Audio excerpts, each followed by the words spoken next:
마음의 경영은 사람에게 있어도 말의 응답은 여호와께로부터 나오느니라.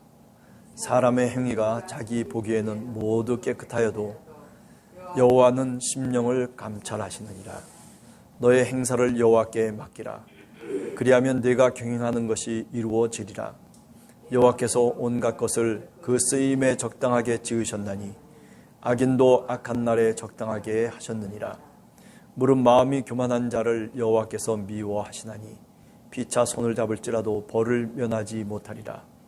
인자와 진리로 인하여 죄악이 속하게 되고 여호와를 경외함으로 말미암아 악에서 떠나게 되느니라. 사람의 행위가 여호와를 기쁘시게 하면 그 사람의 원수라도 그와 더불어 화목하게 하시느니라. 적은 소득이 공의를 겸하면 많은 소득의 불의를 겸하는 것보다 나으니라.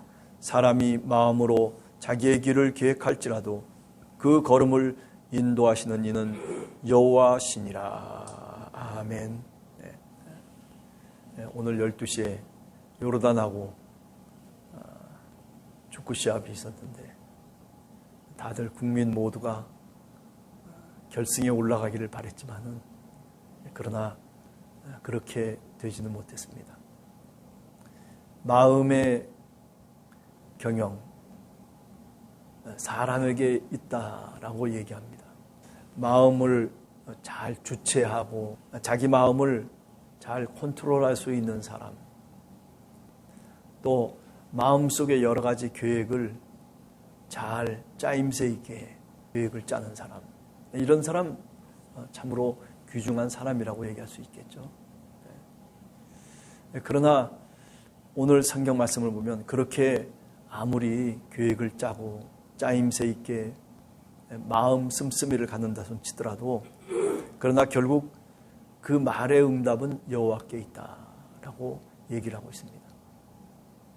아마 이 잠언을 쓴 솔로몬이 인생을 살아가면서 느꼈던 그런 인생담이 아닐까라는 생각을 합니다. 잘 계획하고 뭔가 이것은 성공할 것이다, 그만한 능력을 갖고 있다라고 남들도 인정할 수 있는 것이지만은 그러나 그 뜻대로 이루어진다라고 하는 것이 그렇게 쉬운 일만은 아니다라고 하는 거죠.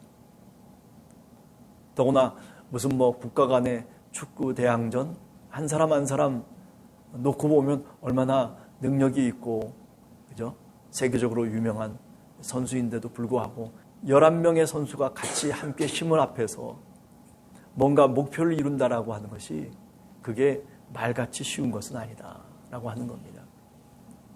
그러다 보니까 억장이 무너질 때도 있고 어떤 때는 이랬으면 하는 그런 바람도 있었지만은 그러나 결국 결과적으로 보면 요르단한테 2대0으로 졌다라고 하는 거죠. 인생의 길도 이런 어떤 모습들이 아닌가 생각을 해요.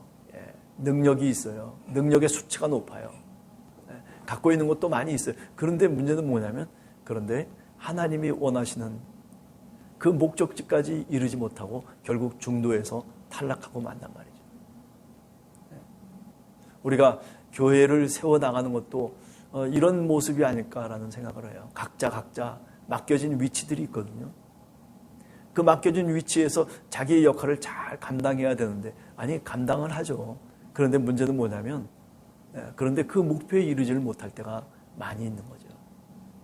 그래서 중도에 탈락하고 중도에 실족하고 믿음을 갖고 좀 뭔가 해보려고 했는데 그런데 안 되더라는 거죠.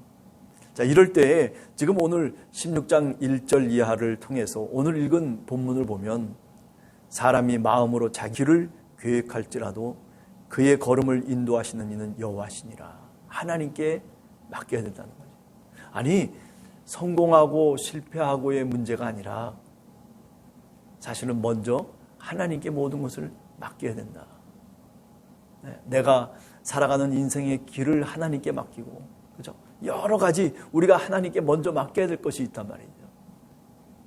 너희는 먼저 그의 나라와 그의 의를 구하라고 그랬어요. 우리가 주기도문에서도 늘 하는 얘기가 뭡니까? 하늘에 계신 우리 아버지. 먼저 하늘에 계신 아버지를 구하잖아요. 그의 나라와 그의 의를 구하는 것, 그것은 예수님이 제자들에게 가르쳐 주신 기도의 출발점이에요. 그래, 우리가 살아가면서 우리의 문제가 시급하고 고뇌하고 갈팡질팡하고 그 속에서 뭔가 문제를 풀어나가야 되는 것 틀림없는데, 그런데 사실은 그 해결 방법은 우리의 문제 속에 있는 것이 아니라 하나님을 향하는 우리의 마음, 가짐, 거기에 있다라고 하는 것을 오늘 성경은 말해주고 있는 거예요. 사람이 마음이 편안하려면 하나님께 맡길 줄 알아야 돼요.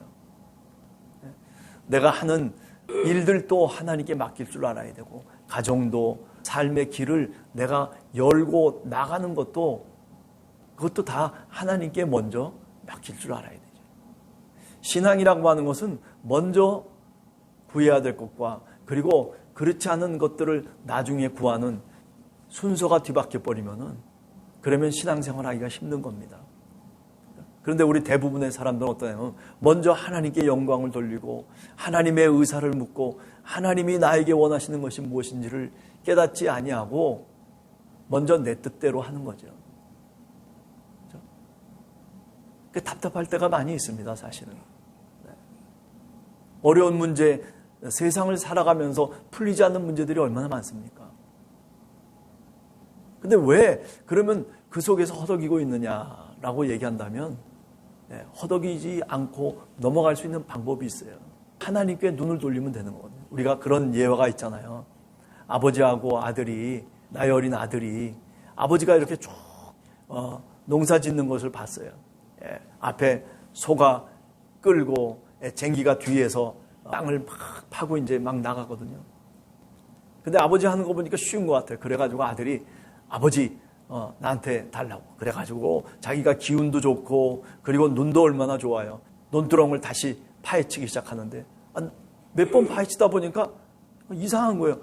아버지가 파헤친 논두렁은 줄이 딱딱 맞춰서 그래가지고 일정하게 되어져 있는데, 자기가 판 그 논두렁은 그거 어떻게 됐어요? 그냥 삐뚤빼뚤 뭐 형편없는 거예요. 아버지께 나와서 묻습니다. 내가 아버지보다 힘도 있고 아버지보다 모든 게 모자란 것이 없는데 어떻게 이상하다고. 그랬더니 그 아버지 하시는 말씀이 뭐예요? 얘야, 네가 한 가지 못한 것이 있는데 그것은 뭐냐면 저 앞에 있는 나무를 똑바로 봐야 된다.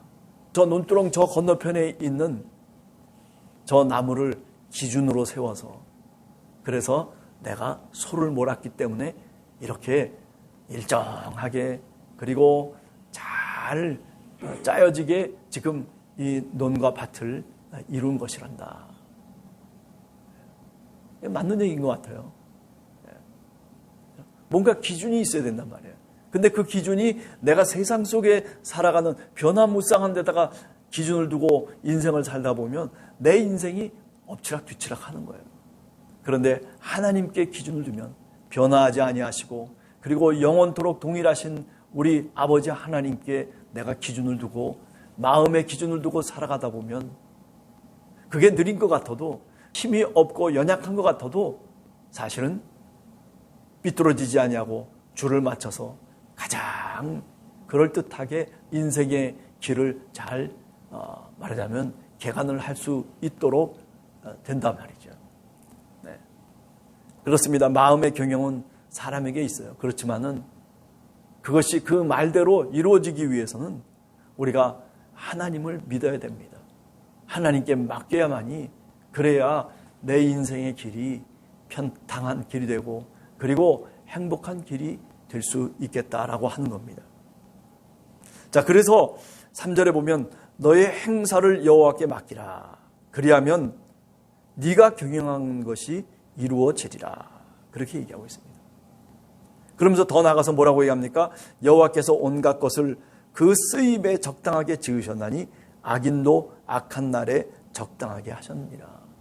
우리가 어떤 때는 내 마음속에 아픔이 다가오고 내가 원하는 대로 되지 않아서 그래서 실망도 하고 어떤 때는 넘어지고 뭐 이런저런 인생의 경로를 우여곡절을 겪으면서 우리가 살아가는 삶이 우리들의 인생살이거든요. 그런데 그게 필요 없는 게 아니에요. 그런 어려움이 다 필요한 거예요. 합력해서 하나님께서 선을 이루어 가신다라고 하는 그런 말씀 여러분 잘 아시지 않습니까? 예. 여기도 보면 너의 행사를 여호와께 맡기고 뭐 이렇게도 쓰임 받을 수 있고 저렇게도 쓰임 받을 수 있는 거죠. 4절의 말씀처럼 적당하게 어떤 때는 잘 될 때가 있어요. 그러나 어떤 때는 안 될 때도 있는 거예요. 그러나 그 안 되는 것 때문에 내가 이제 나는 포기해 버리겠다. 나는 이제 끝이다. 이렇게 생각지 말라는 거예요. 그 안 되는 것조차도 하나님이 적당하게 사용하실 때가 되면 하나님이 사용하신다는 겁니다. 믿음의 삶도 마찬가지예요. 어떤 땐 실패할 때가 왜 없어요? 하나님의 뜻대로 살려고 하지만은 그러나 그 뜻대로 살지 못해가지고 에이 내가 예수 그리스도를 믿고 신앙생활 하는 것 포기해야 되겠다. 그러나 여러분 포기하면 어떻게 되겠습니까? 그게 포기할 문제가 아니에요. 그렇죠? 그런 것들 실패하고 마음에 낙담했던 모든 것들이 사실은 합력해서 하나님이 선을 이루어 가시겠다라고 그렇게 말씀하고 있는 거죠. 인생의 길에 있어서도 마찬가지입니다. 그렇죠? 그렇기 때문에 예수 그리스도를 믿고 하나님을 의지하며 하나님께 내 삶을 맡기며 하나님이 내 삶을 인도해 주시기를 간절히 원하는 사람들은 몇 번 쓰러져도 7번 쓰러져도 우리 잠언에 있는 말씀처럼 다시 일어서는 게 의인이라고 그러지 않았습니까? 그런 것처럼 우리는 또다시 일어나야 될 그런 책임이 있습니다. 왜? 하나님을 믿기 때문에 하나님께 내 삶을 맡기고 가기 때문에 넘어져도 다시 일어나야만 되는 하나님의 명령이 우리 앞에 와 있다는 거죠. 왜? 내가 너를 인도하겠다는 겁니다. 그러니 지금 일어나라는 거예요.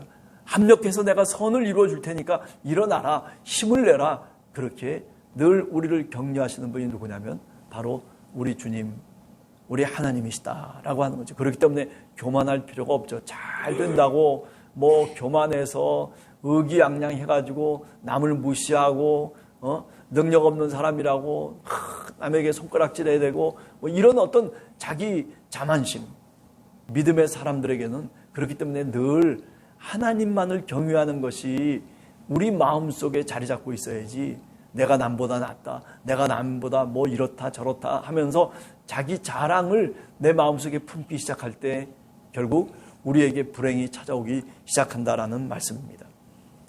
자, 그러면서 얘기합니다. 인자와 진리로 인하여 6절에 보면 죄악이 속죄된다. 인자와 진리라고 하는 게 뭐겠습니까? 어떻게 보면 신앙생활 하는 것이죠. 우리가 하나님의 말씀대로 예수 그리스도께서 우리에게 가르쳐 주신 그 진리의 말씀대로 우리가 살아가고 우리가 힘쓰고 애를 쓰다 보면 여기 지금 얘기하는 것처럼 모든 것들이 잘못된 것이 다시 고쳐질 수 있고 그리고 우리가 잘못된 것에서부터 떠날 수 있는 은혜가 우리들 삶 속에 주어진다라고 하는 것을 우리가 잘 기억해야 될 것입니다. 오늘 하루를 저희들이 살아갈 때 주님 앞에 기도하기 원합니다. 주님, 내가 내 마음으로 내 길을 계획한다 손치더라도 그러나 주님이여 내 발걸음을 인도하여 주시옵소서. 내가 하나님을 기준으로 세우고 주님이 나에게 가르쳐 주신 말씀을 내 삶의 지표로 세우고 내가 흔들리지 않고 그리고 내 인생의 밭을 내가 개간하겠습니다. 주님께서 나의 힘이 되시고 나의 능력이 되시고 주님께서 내 삶의 기준이 되셔서 합력하여 선을 이루는 삶이 되게 해달라고 그렇게 오늘 또 기도하며 출발하는 하루가 되시기를 간절히 주님의 이름으로 축원합니다. 같이 기도하겠습니다.